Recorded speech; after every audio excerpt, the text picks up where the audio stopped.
فقرة هتخلص فلوسك فين؟ هتخلص فلوسك فين؟ النهاردة معانا جهاز شفته على انستجرام ولفت نظري جدا، والصراحة أنا بالنسبة لي أنا نفسي أشتريه. جهاز أقنعني جدا من أول 3 ثواني أنا شفته فيها. فيلا نشوف هو عبارة عن إيه.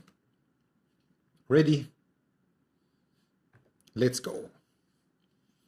الجهاز هو الاي انك كانفاس. اوكي، ده عبارة عن برواز، والبرواز دوت ما هواش عليه شاشة LCD، ده عليه شاشة بتستخدم تكنولوجي اسمها الاي انك، بتعرض صور والصورة باسيف كأنك عارضها على ورقة بالظبط.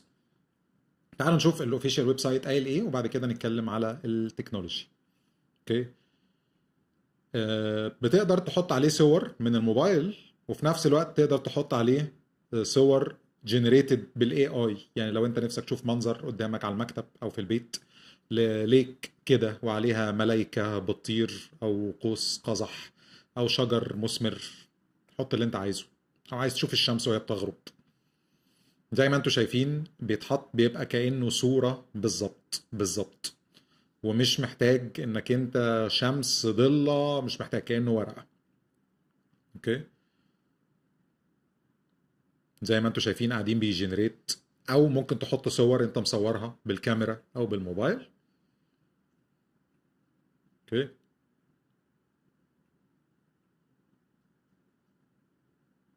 وكمان بيشتغل عليه الجنريتيف اي اي على الصور، لو عايز تحط ايفكت على الصورة. يعني ده مصور الكلب بتاعه وحوله كارتونايزد، هايل هايل، وبيتحط كصورة كبوستر، صورة حقيقية.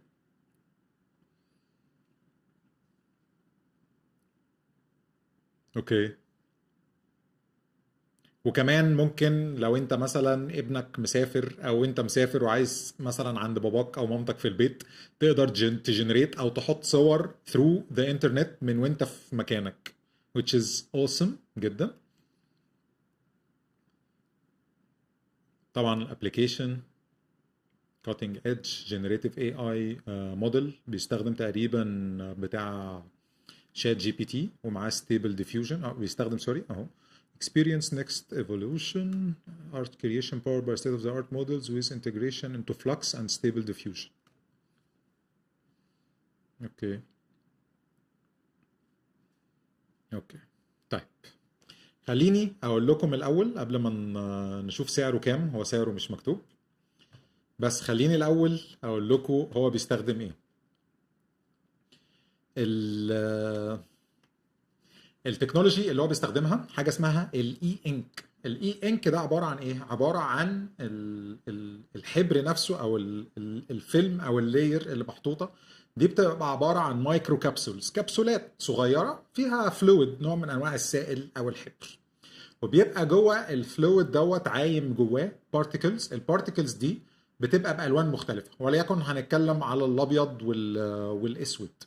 سي الابيض بيبقى مشحون، البولاريتي بتاعت البارتيكل بوزيتيف، والاسود البولاريتي بتاعت البارتيكل نيجاتيف. تمام. وبعد كده بيحط الكتريك فيلد على السطح اللي فوقيه المايكرو كابسولز، فلو حط الالكتريك فيلد دوت خلى البولاريزيشن بتاعه على السطح نيجاتيف، فهيشد البارتيكلز البوزيتيف كلها اللي هي الابيض، فيبقى الصوره فوق ابيض. لو خلى البولاريتي عكسها وخلاها بوزيتيف، هيشد النيجاتيف فتبقى الصوره لونها اسود. وبالتالي انت ممكن، اسمه اي انك، تغير لون الحبر بناء على الالكتريك فيلد اللي انت بتحطه على كل كبسوله، والكبسولات دي صغيره وجواها بارتكلز صغيره جدا، فتقدر تعمل لك الصور. وده فعلا صغيره جدا لدرجه ان في منها دلوقتي بسبراي. يعني لو رشيت السبراي وعملت ابلكيشن بعد كده للالكتريك فيلد، هتلاقي ان هو بتقدر تغير الالوان. على فكره البرواز دوت فيه ميزه خطيره، ان هو بيحتاج البطاريه في تغيير الصوره.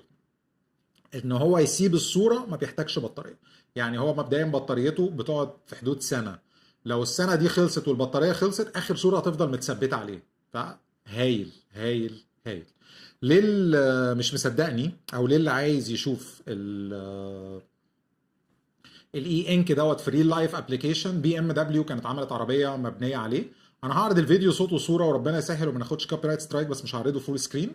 اتفرجوا عليه، هو دي يعني دقيقتين، ظريف جدا. بس طبعا انا هضطر ان انا اكومنت علشان ما يبقاش عارض فيديو ما بكلمش، فبرضه ممكن ناخد كوبي رايت سترايك.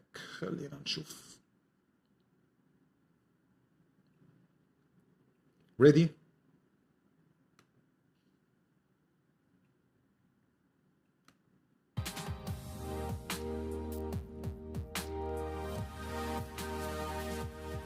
دي بي ام دبليو الابيض واسود، بس هم نزلوا واحده الوان بعد كده. In the عايز اشغل future, الترجمه. BMW customers may change the color of their car with the push of a button. We're bringing personalization to unforeseen levels. كل واحد يظبط عربيته بالنقشه اللي And when تعجبها we were حسب developing this شخصيته. car, we worked many days and nights on this car. And I remember at the end of one work day, I left the car running, just pulsing. And I left it running all night as a robustness test. When I came back in the دي morning, عربيه at كهرباء. 6 o'clock, I just looked at the car and it was like it's alive.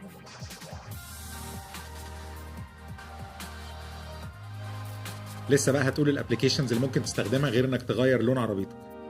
BMW Flow technology can benefit our customers in a number of ways. First is personalization. You choose the clothes you wear, you choose your social media اول status, ميزه and you can choose the انك color of ممكن your تختار لون car. العربيه. Second is information. For example, if your تاني battery ميزه status is full, معلومات. in the case of car sharing, if a car is free, if it's clean, if لما you've lost your البطاريه car in a تتشحن على parking lot, you الاخر can make it flash, لونها يتغير. so you can لو detect مش it لاقي in your العربيه peripheral تنور لك vision. وتطفي من بعيد. A third benefit is functional. By changing color, we can change sunlight reflection and thus change the thermal properties of the car. ممكن تستخدمها انك تخلي We العربيه can تعكس essentially اشعه الشمس change عشان the النور color of the يعوم car to بالنهار. support our قلل sustainability الكهرباء goals. في العالم. With the BMW iX Flow, we're bringing the digital soul of BMW to the exterior. It's new, it's never been done, it's unexpected, it's magical.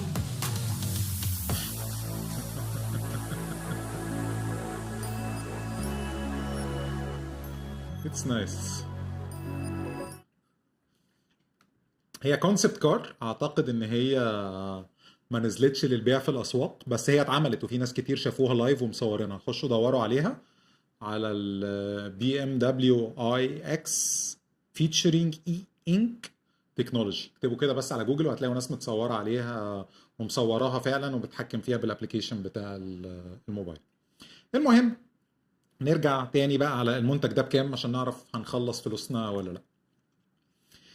البرودكت لسه ما نزلش للبيع، انما هو كيك ستارتر. للي ما يعرفش يعني ايه كيك ستارتر، كيك ستارتر بروجكتس دوت لو انا عندي بزنس والبزنس ده انا عايز اخد فلوس، ففي طريقه من طريقه انك انت تاخد فلوس، بدل ما تروح تقول انفستور او تروح لشارك تانك تقول له اديني فلوس يقول لك هاخد 90% من الشركه والكلام اللي انت عارفه. اوكي ذاتس فاين، ذاتس فاين، انا بهزر. في تكنيك تاني اللي هو لو انت بتعمل برودكت والبرودكت ده مثلا هيسوى 100 جنيه مثلا وليكن، فبنعمل حاجه اسمها كيك ستارتر فاند، ان هو بيخش على ويب سايت كيك ستارتر بيقول ان احنا ده حاجه كيك ستارتر، بدل ما يقول لك انا عايز مثلا 100,000 جنيه يقول لك انا هبيع المنتج ب 100 جنيه اشتروا المنتج. بس اللي هيشتريه ده داخل كيك ستارتر، انا مش هقول لك انا هبيع لك المنتج امتى، المنتج هيجي لك بعد ما نلم ال 100,000 جنيه.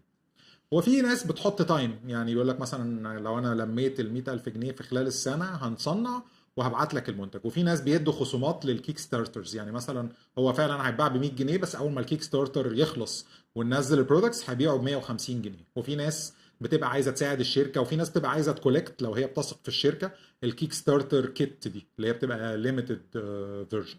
فالبلومين 8 دي هو حتى الان اندر ذا كيك ستارتر بروجكت، فهو الاوبشن اللي هو مديهولك انك انت تحجزه ككيك ستارترز مش كبرودكت تشتريه. اوكي خلينا نشوف.